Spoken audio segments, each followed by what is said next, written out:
saudara bilang di sini terkait dengan blood tester untuk ukuran ngecek melakukan tes kuku Yosef. Ini bisa saksi jelaskan apa yang terjadi terkait hal tersebut? Kita memberikan alat blood tester kepada Brigadir Ferry, dan kuku yang menurut keterangan Pak Dadang adalah kukunya Bapak Yosef, gitu kan, kita teteskan blood tester, kita tunggu beberapa saat dan muncul 2 garis walaupun yang 1 garisnya samar, gitu kan. 2 garis itu maksudnya apa? 2 garis. Jadi untuk kalau 1 garis itu berarti tidak mengandung darah. Kalau 2 garis berarti itu mengandung darah. Walaupun samar berarti itu sebenarnya masih ada darah, tetapi darah tersebut sudah yang darah di tangannya itu sudah mengalami dicuci berkali-kali. Jadi tetap masih akan menyisakan bekas darah walaupun sudah dicuci berkali-kali. Ya, kalau itu kan alatnya untuk menguji darah laten. Kalau darah laten itu tidak terlihat. Oh. Iya, darah laten, darahnya yang tidak terlihat itu masih bisa diuji. Tetapi apabila misalkan sudah dicuci berkali-kali, ya seperti itu. Berarti hasilnya akan samar untuk 1 garisnya lagi. Kalau misalkan dia belum dicuci berkali-kali atau baru 1 kali lah, itu garisnya kemungkinan akan bagus. Oh, karena jadi ada yang 2 garis, ada yang 1 garis, ada yang samar-samar ya? Kalau yang samar itu berarti udah mengalami pencucian berkali-kali. Oh, berarti sudah ada pencucian berkali-kali. Iya. Diduga dengan hasil pemeriksaan blood tester itu. Blood tester ya. Oke. Nah, dari tadi rangkaian dari pertanyaan hakim dan sedikit pertanyaan saya. Apa kesimpulan dari Inavis terkait pemeriksaan yang setelah dilakukan bersama Polda Jabar? Kalau saya bahwa ini karena tidak ada kerusakan akses pintu masuk, gitu kan, patut kita udah curiga ini pelaku adalah orang yang dikenali oleh keluarga korban, oleh korban, atau orang yang memiliki akses masuk, sehingga tidak ada kerusakan. Jadi ada orang terdekat yang bisa masuk akses dengan mudah ya? Iya, memiliki kuncinya, berarti gitu. Berarti orang terdekat ya? Iya, dia orang yang kalau malam misalkan gitu kan, korban memberikan masuk, kalau dia yang membuka pintu berarti dia sangat dikenali. Nggak mungkin orang tidak dikenali dia suruh masuk.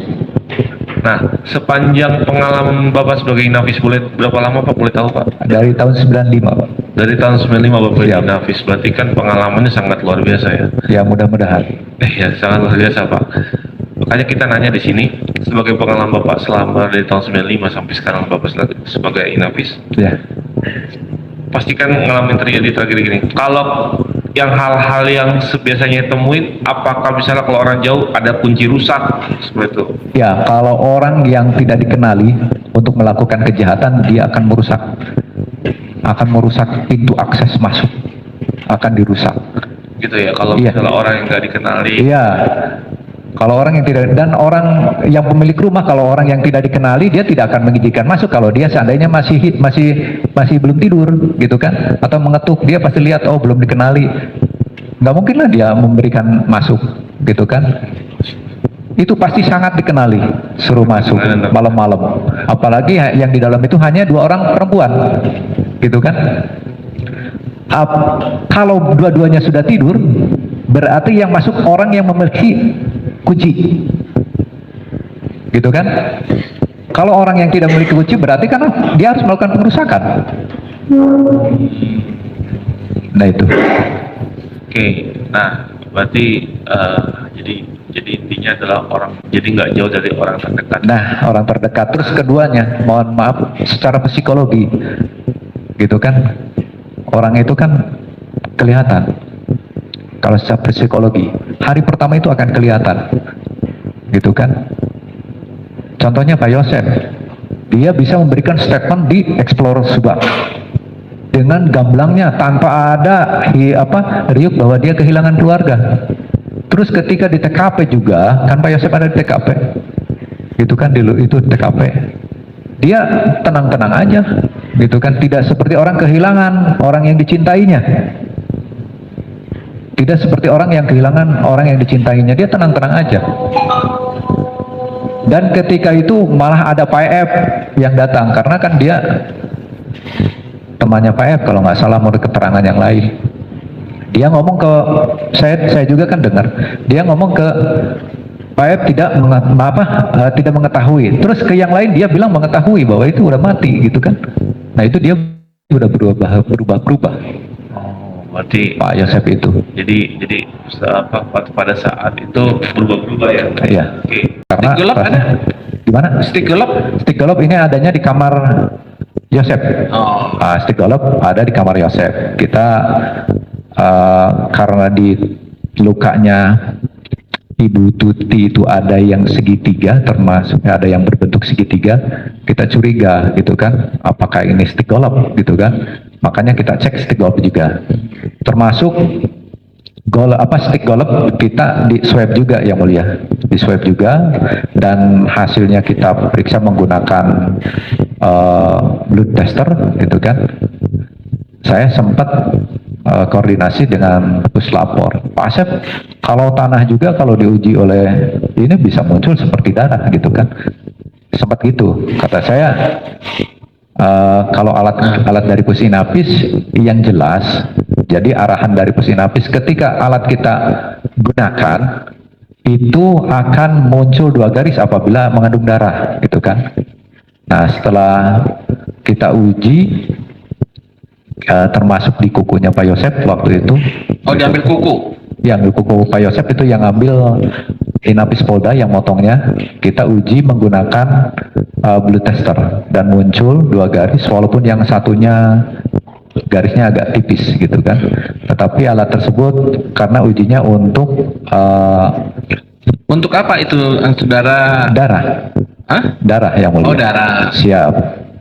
Jadi kalau misalkan adanya darah itu bisa muncul gitu kan, 2 garis. Hanya ketika itu mungkin kalau darahnya sering dicuci maka garisnya tidak akan jelas.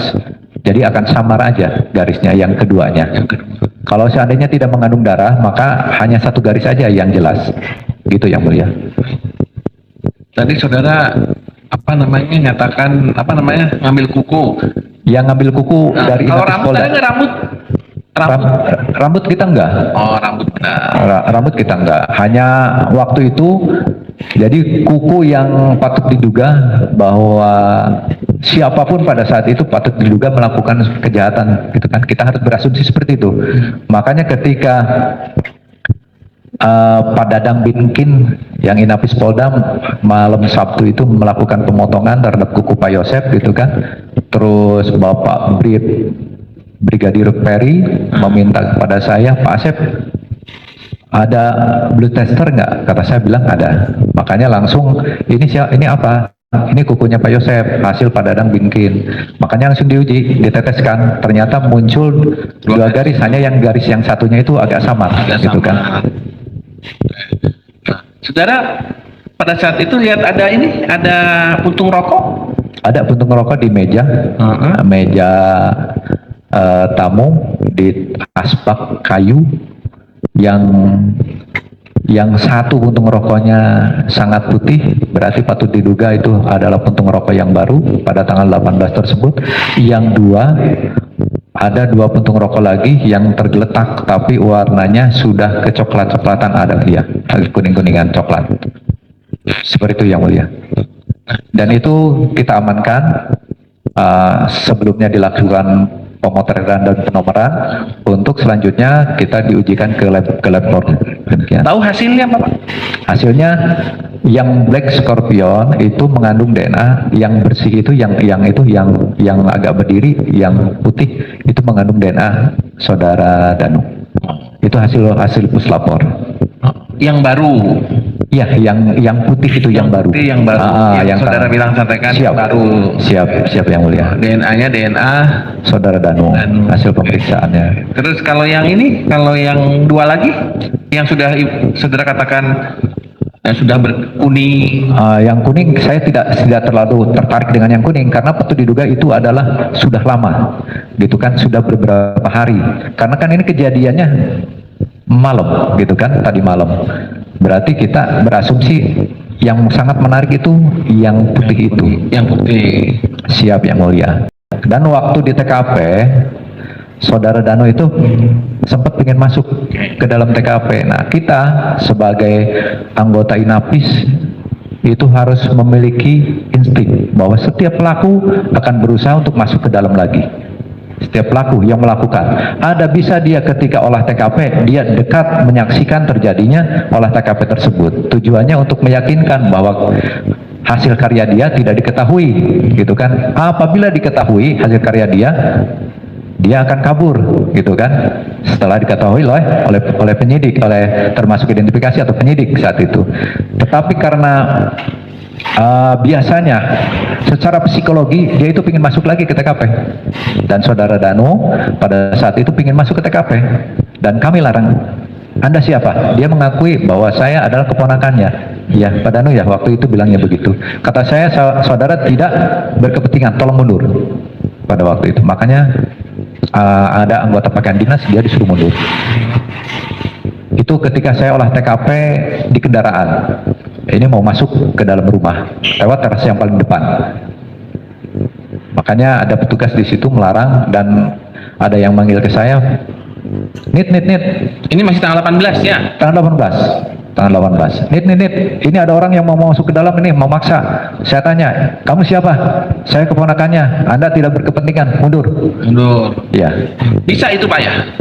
Siap, Yang Mulia. Bisa melakukan pencegahan, bisa? Itu karena ada orang yang berpakaian dinas. Oh. Saya memerintahkan ke pakaian dinas untuk orang tersebut mundur, tidak berkepentingan. Gitu kan?